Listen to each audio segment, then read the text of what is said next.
ಆತ್ಮೀಯರೇ ಎಲ್ಲರಿಗೂ ನಮಸ್ಕಾರಗಳು. MHRDಯ ಒಂದು UDES ಪ್ಲಸ್. ಸೊ ಈ ಒಂದು UDES ಪ್ಲಸ್ನಲ್ಲಿ ನಾವು ಬೇರೆ ಬೇರೆ ಆ್ಯಕ್ಟಿವಿಟೀಸನ್ನು ಮಾಡ್ತಾ ಇದ್ದೀವಿ. ಅದು ಸ್ಟೂಡೆಂಟ್ ಮ್ಯಾನೇಜ್ಮೆಂಟ್ ಆಗಿರ್ಬೋದು, ಟೀಚರ್ಸ್ ಮಾಡ್ಯೂಲ್ಸ್ ಆಗಿರ್ಬೋದು. ಸೊ ಅಪಾರ್ ವರ್ಕ್ ಮಾಡ್ತಾ ಇದ್ದೀವಿ.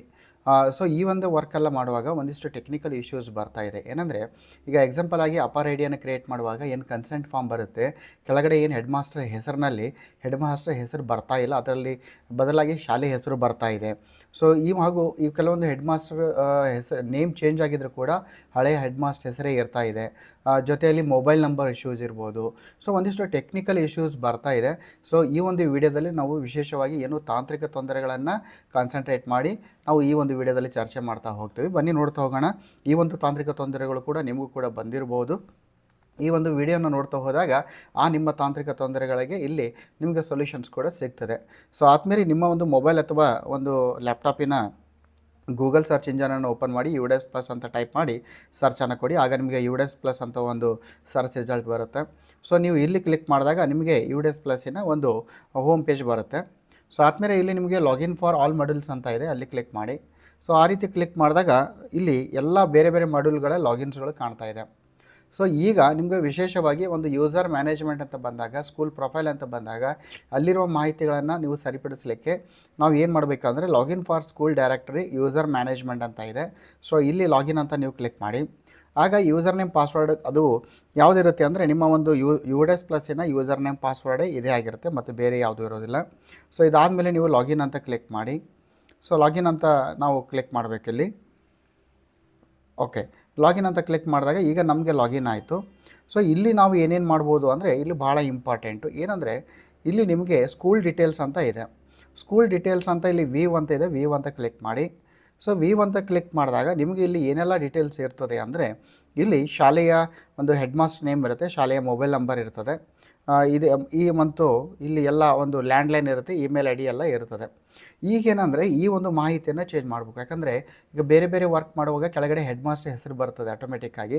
ಸೊ ಅಲ್ಲಿ ಏನಾಗಿರುತ್ತೆ, ನಿಮ್ಮ ಶಾಲೆ ಈಗಿರುವಂಥ ಹೆಡ್ ಮಾಸ್ಟರ್ ಹೆಸರು ಇರೋದಿಲ್ಲ, ಅಥವಾ ಹೆಡ್ ಮಾಸ್ಟರ್ ಹೆಸರಿನಲ್ಲಿ ಕಂಪ್ಲೀಟ್ ಬ್ಲ್ಯಾಂಕ್ ಆಗಿರುತ್ತೆ, ಮೊಬೈಲ್ ನಂಬರ್ಸ್ ಎಲ್ಲ ತೊಂದರೆ ಆಗಿರುತ್ತೆ.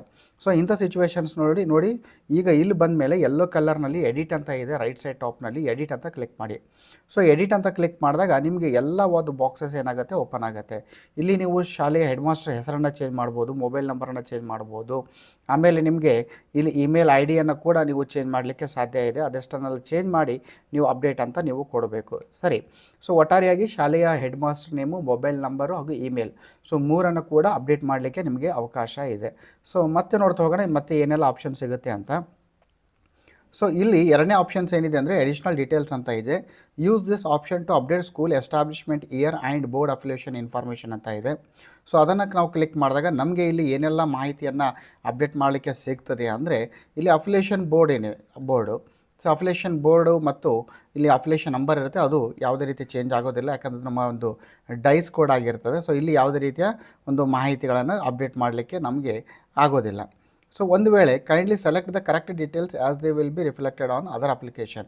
ಸೊ ಇಲ್ಲಿ ಏನೆಲ್ಲ ಮಾಹಿತಿ ಇರ್ತದೆ ಇದೇ ಮಾಹಿತಿ ನಿಮ್ಮ ಒಂದು UDES ಪ್ಲಸ್ಸಿನ ಒಂದು ವಿವಿಧ ಏನು ರಿಪೋರ್ಟ್ಸ್ಗಳು ಬರ್ತವೆ, ಅದು ಅಪಾರ್ ID ಇರ್ಬೋದು, ಸ್ಕೂಲ್ ಕರೆಕ್ಷನ್ಸ್ ಇರ್ಬೋದು, ಯಾವುದೇ ಇರ್ಬೋದು, ಎಲ್ಲ ಏನು ರಿಫ್ಲೆಕ್ಷನ್ ಆಗ್ತದೆ. ಸೊ ಇದೊಂದು ಸಲ ಇದನ್ನು ಗಮನಿಸಬೇಕು. ಸೊ ಮತ್ತೇನಿದೆ ಅಂದರೆ ಇಲ್ಲಿ language starts and medium of instruction selection ಅಂತ ಇದೆ, ಇಲ್ಲಿ ಕ್ಲಿಕ್ ಮಾಡಿ. ಸೊ ಇಲ್ಲಿ ಕ್ಲಿಕ್ ಮಾಡಿದಾಗ ಸೊ ಆದ್ಮೇಲೆ ಇಲ್ಲಿ ಒಂದು ಇಂಪಾರ್ಟೆಂಟ್ ಆಗಿರುವಂಥದ್ದು ತಾವು ಗಮನಿಸ್ತಾ ಇದ್ದೀರಿ. ಇಲ್ಲೇನಿದೆ ಅಂದರೆ select the name of the language start as A subject ಅಂತ ಇದೆ. ಇಲ್ಲಿ ನಿಮಗೆ ಯಾವುದೇ ರೀತಿಯ ಕರೆಕ್ಷನ್ಗೆ ಇಲ್ಲಿ ಅವಕಾಶ ಕೊಟ್ಟಿಲ್ಲ, ತಾವು ಇದನ್ನು ಗಮನಿಸಬೇಕಾಗ್ತದೆ. ಇಲ್ಲಿ ಮೀಡಿಯಮ್ ಆಫ್ ಇನ್ಸ್ಟ್ರಕ್ಷನ್ಸ್ ಇರಲಿ. Kindly select the correct details as this will be reflected on other ಅಂತ ಹೇಳಿದ್ದಾರೆ. ಸೊ ಇಲ್ಲಿ ಯಾವುದೇ ರೀತಿಯ ಕರೆಕ್ಷನ್ಗೆ ಅವಕಾಶ ಇನ್ನೂ ಕೊಟ್ಟಿಲ್ಲ. ಸೊ ಮುಂಬರುವ ದಿನಗಳಲ್ಲಿ ಅದು ಒಂದು ಕರೆಕ್ಷನ್ಗೆ ಅವಕಾಶ ಕೊಡ್ಬೋದು, ವಿಶೇಷವಾಗಿ ಲ್ಯಾಂಗ್ವೇಜ್. ಸೊ ಲ್ಯಾಂಗ್ವೇಜ್ ರಿಲೇಟೆಡ್ ಕೂಡ ಸಾಕಷ್ಟು ಸ್ನೇಹಿತರು ಕಾಲ್ ಮಾಡ್ತಾಯಿದ್ದರು. ಸರ್ ನಾವೀಗ ಅಪಾರ್ ID ಇರ್ಬೋದು ಅಥವಾ GP EP FP ಅನ್ನು ಅಪ್ಡೇಟ್ ಮಾಡುವಾಗ ಈ ಲ್ಯಾಂಗ್ವೇಜ್ ಕಾಂಬಿನೇಷನ್ ನಮ್ಮ ಹತ್ರ ತಪ್ಪು ತೋರಿಸ್ತಾ ಇದೆ, ಅದನ್ನು ಹೇಗೆ ಸರಿಪಡಿಸಬೇಕಂತ. ಸೊ ಇಲ್ಲಿ ಯಾವುದು ಕರೆಕ್ಷನ್ ಮಾಡಲಿಕ್ಕೆ ಆಗೋದಿಲ್ಲ. ನೀವು ನಿಮ್ಮ BRC ಕಚೇರಿಯ BRC ಪ್ರೋಗ್ರಾಮರನ್ನು ಕಾಂಟ್ಯಾಕ್ಟ್ ಮಾಡಿದರೆ ಇಲ್ಲಿ ಎಡಿಟ್ ಮಾಡಲಿಕ್ಕೆ ಬರಲ್ದಂಥದ್ದು ಅಂದರೆ ವಿಶೇಷವಾಗಿ ಲ್ಯಾಂಗ್ವೇಜನ್ನು ಕೂಡ ಅಲ್ಲಿ ನೀವು ಸರಿ ಮಾಡಲಿಕ್ಕೆ ಸಾಧ್ಯ ಇದೆ. ಸೊ ಒಟ್ಟಾರೆಯಾಗಿ ಇಲ್ಲಿ ಲೊಕೇಶನ್ ಡೀಟೇಲ್ಸ್ ಇದೆ. ನೋಡೋಣ ಲೊಕೇಶನ್ ಡೀಟೇಲ್ಸ್ನಲ್ಲಿ ಏನೆಲ್ಲ ಒಂದು ಅವಕಾಶ ಇದೆ ಅಂತ. ಲೊಕೇಶನ್ ಡೀಟೇಲ್ಸ್ ನಮಗೆ ಈಗಾಗಲೇ ಇರುತ್ತದೆ. ಇಲ್ಲಿ ಕೂಡ ಯಾವುದೇ ರೀತಿಯ ಎಡಿಟ್ ಮಾಡಲಿಕ್ಕೆ ಅವಕಾಶ ಇಲ್ಲ. ಸೊ ಹಾಗಾದರೆ ನಮಗೆ ಈ ಒಂದು ಲಾಗಿನ್ನಲ್ಲಿ ನಮಗೆ ಏನೆಲ್ಲ ಮಾಹಿತಿಯನ್ನು ಎಡಿಟ್ ಮಾಡ್ಬೋದು ಅಂದರೆ ಕಾಂಟ್ಯಾಕ್ಟ್ ಡೀಟೇಲ್ಸನ್ನು ಎಡಿಟ್ ಮಾಡಲಿಕ್ಕೆ ಅವಕಾಶ ಇದೆ. ವಿಶೇಷವಾಗಿ head master name, head master mobile number, email I ಡಿಯನ್ನು ನಾವು ಇಲ್ಲಿ ಎಡಿಟ್ ಮಾಡ್ಬೋದು. ಯಾಕಂದರೆ ನೀವು ಫಾರ್ಗೆಟ್ ಪಾಸ್ವರ್ಡ್ ಅಂತ ಬಂದಾಗ ನಿಮ್ಮ ಒಂದು ಮುಖ್ಯ ಗುರುಗಳ ಮೊಬೈಲ್ಗೆ ಆ ಒಂದು OTP ಬರುವ ಒಂದು ಹಿನ್ನೆಲೆಯಲ್ಲಿ ಇಲ್ಲಿ ಎಡಿಟನ್ನು ಮಾಡಿದರೆ ಏನಾಗುತ್ತೆ ಅಂದರೆ ಮುಂಬರುವ ದಿನಗಳಲ್ಲಿ ಅದನ್ನು ಅಪ್ಡೇಟ್ ಮಾಡಲಿಕ್ಕೆ ಆಗ್ತದೆ. ಸೊ ಆದಮೇಲೆ ಈ ರೀತಿಯ ಒಂದು ಟೆಕ್ನಿಕಲ್ ಇಶ್ಯೂಸನ್ನು ನಾವು ಸಾಲ್ವ್ ಮಾಡ್ಬೋದು. ಈ ರೀತಿ ಎಜುಕೇಷನಲ್ ಕಂಟೆಂಟ್ ನಿಮಗೆ ರೀಚ್ ಆಗಬೇಕಾದ್ರೆ ನಮ್ಮ ಚಾನಲನ್ನು ಸಬ್ಸ್ಕ್ರೈಬ್ ಮಾಡಿ ಅಂತ ಹೇಳ್ತಾ, ಈ ರಿಲೇಟೆಡ್ ಏನೇ ಒಂದು ತೊಂದರೆ ಇದ್ದರೂ ಕೂಡ ಕಾಮೆಂಟ್ ಬಾಕ್ಸಲ್ಲಿ ಕಾಮೆಂಟ್ ಮಾಡಿ. ನಿಮ್ಮ ಕಾಮೆಂಟ್ಗಳಿಗೆ ಉತ್ತರ ನೀಡುವಂಥ ಪ್ರಾಮಾಣಿಕ ಪ್ರಯತ್ನವನ್ನು ಮಾಡ್ತೀವಿ. ಅದರ್ವೈಸ್ ಅದಕ್ಕೆ ಸಂಬಂಧಿಸಿದಂಥ ಒಂದು ಸಣ್ಣ ವಿಡಿಯೋ ಮಾಡಿ ಚಾನಲ್ನಲ್ಲಿ ಅಪ್ಲೋಡ್ ಮಾಡ್ತೀವಿ ಅಂತ ಹೇಳ್ತಾ, ಜೈ ಹಿಂದ್, ವಂದೇ ಮಾತರಂ.